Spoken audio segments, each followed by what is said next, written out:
Tamilnadu, Kerala, Karnataka, Andhra Pradesh, Telangana, Punjab, Odisha demand fair delimitation. And other representatives from the various states gathered here. Greetings to you all. At the outset, on behalf of all of us, let me place my sincere gratitude to Thiru MKStalin, the Honorable Chief Minister of Tamilnadu, for gathering us all here together today. The proposal delimitation of Lok Sabha constituencies is hanging over our heads like the sword of Damocles. Various reports indicate that the BJP-led union government is going ahead into the delimitation process without any consultation.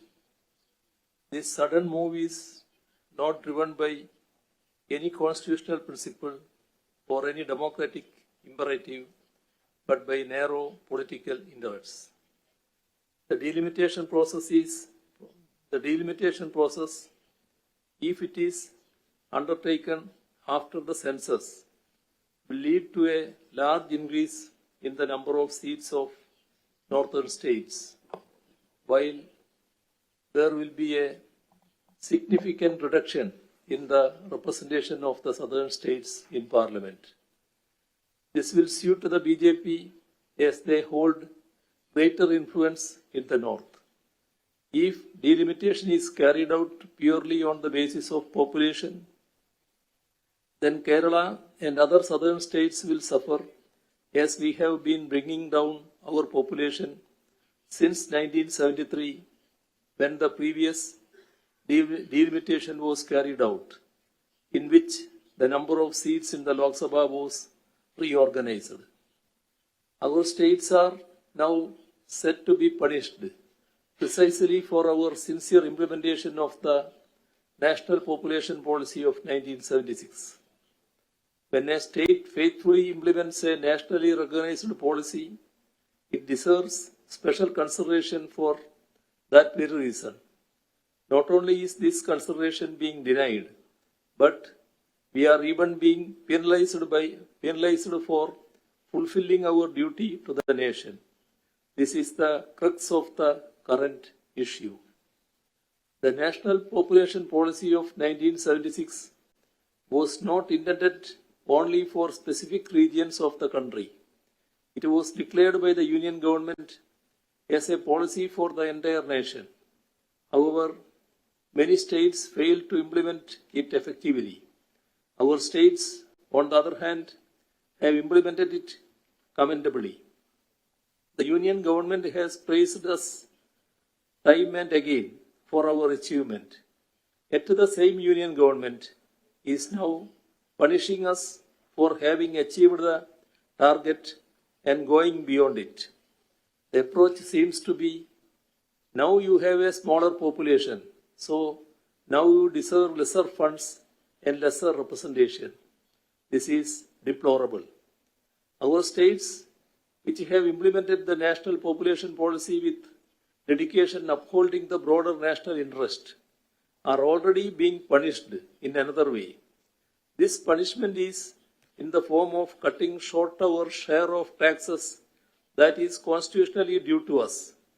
Our decreasing population is being cited to justifying it. Kerala's share, which was 3.875% during the 10th Finance Commission, has now dwindled to a paltry 1.925% in the 15th Finance Commission. Effective implementation of population control measures invariably leads to rise in the public health spending. However, while devolving funds, no special consideration is given for the same. If our parliamentary representation is further reduced, while our share of the nation's wealth continues to decline, we will face an unprecedented situation in which both our rightful share of funds and our political voice to demand them diminish simultaneously. It is in the recognition of the gravity of this issue that we, that is, Kerala, Tamilnadu, Andhra Pradesh, Telangana, Karnataka, Odisha, West Bengal, and Punjab are now uniting in protest. We are gathered here at the invitation of the Honorable Chief Minister of Tamil Nadu, Thiru MKStalin, to mark the beginning of our coordinated resistance by forming a joint action committee. The Union government's actions, from fiscal policies to language policies to cultural policies to now even the fixation of representation, are destabilizing India's federal system and democratic framework. This cannot be allowed to pass. India's constitution identifies India as a union of states, which underlines our federal character. It strikes a balance between the union and the states.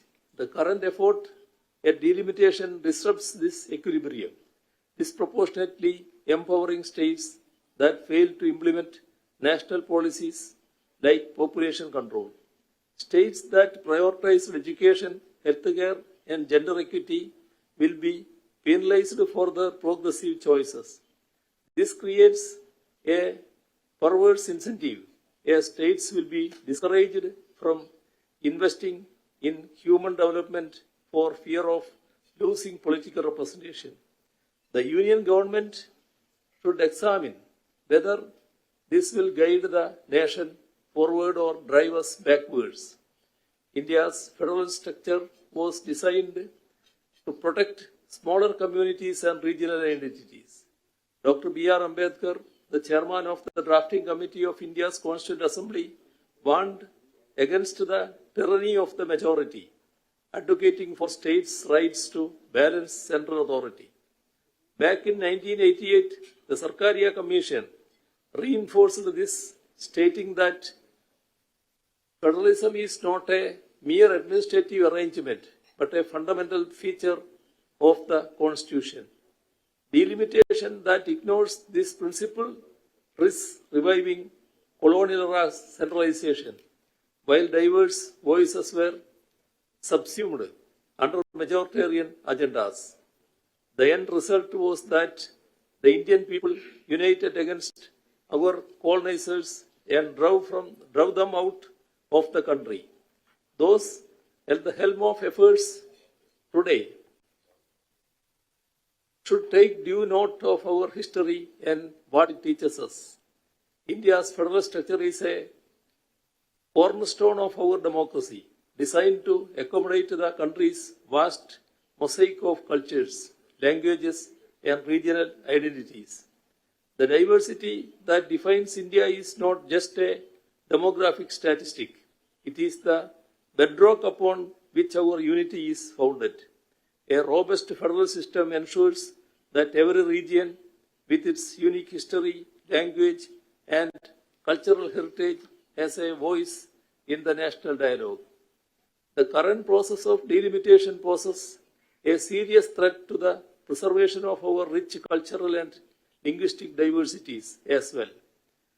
Redrawing constituencies solely on the basis of population without accounting for these vital cultural and linguistic factors risks the possibility of marginalizing those regions that have long preserved their distinct identities.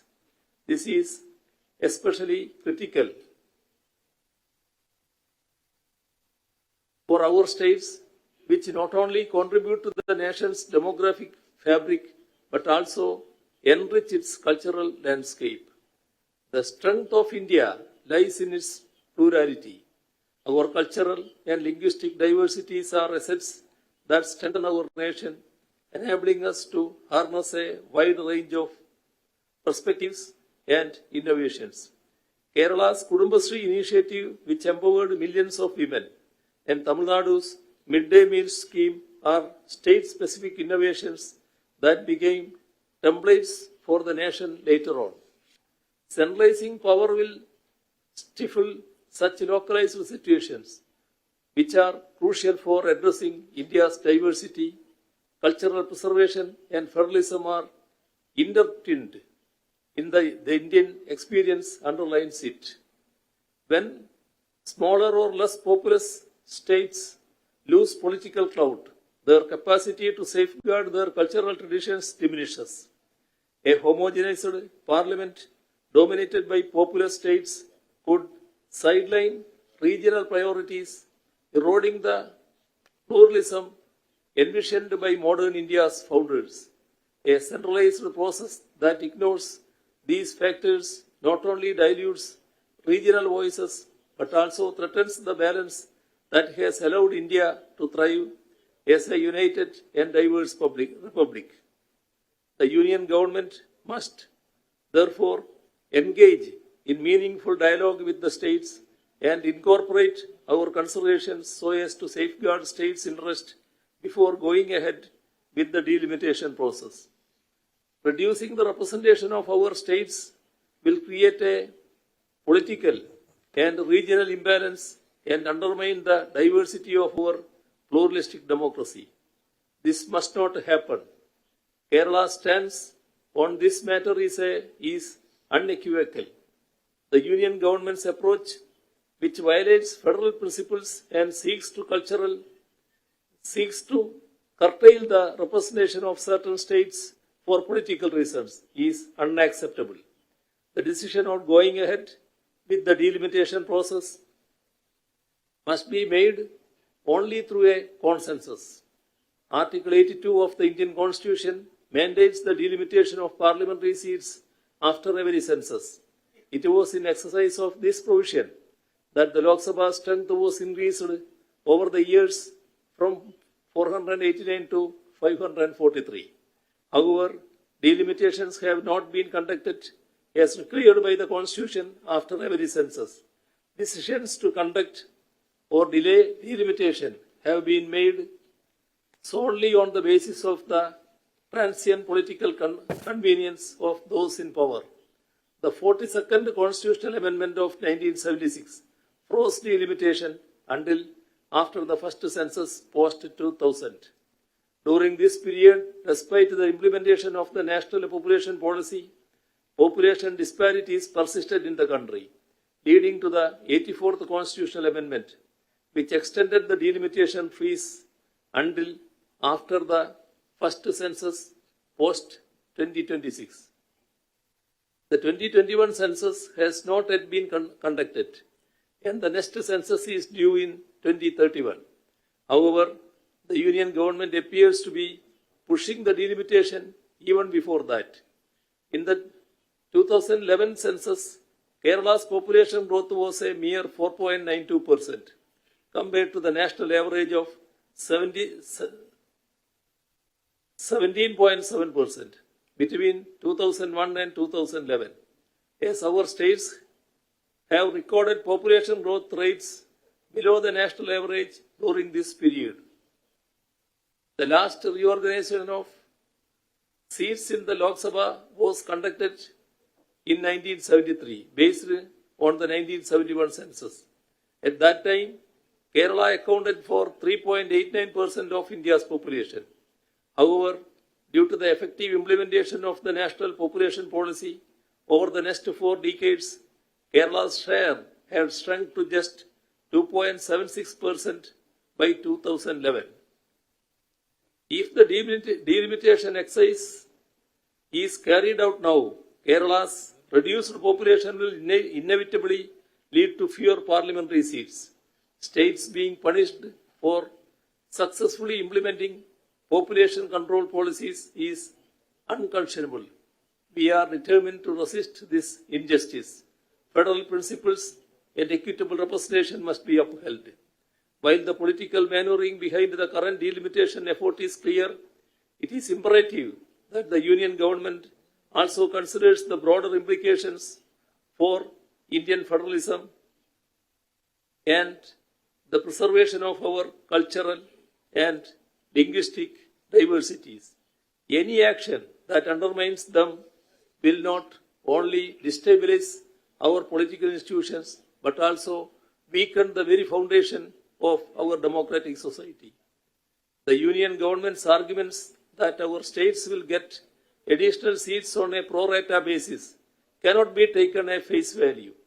The Union has not been able to clarify whether this pro rata distribution will be based on the current strength of parliamentary seats or on the basis of population figures. Therefore, the Union government should alleviate our fears.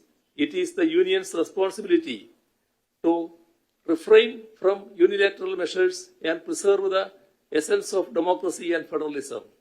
We need to ensure that the delimitation exercise is carried out in such a way that our current proportional share of seats in the parliament is retained. This is the consensus that we all need to arrive at. I am sure that we will be able to do that, and that this meeting will serve as a strong foundation for the formation and functioning of the Joint Action Committee, which will take the steps forward in making our consensus upheld at the national level. Let me conclude by stating that federalism is not a gift from the Union, but a right of the states. Our collective resistance is not just about seats. It is a fight to preserve India's soul as a diverse and inclusive democracy. Thank you.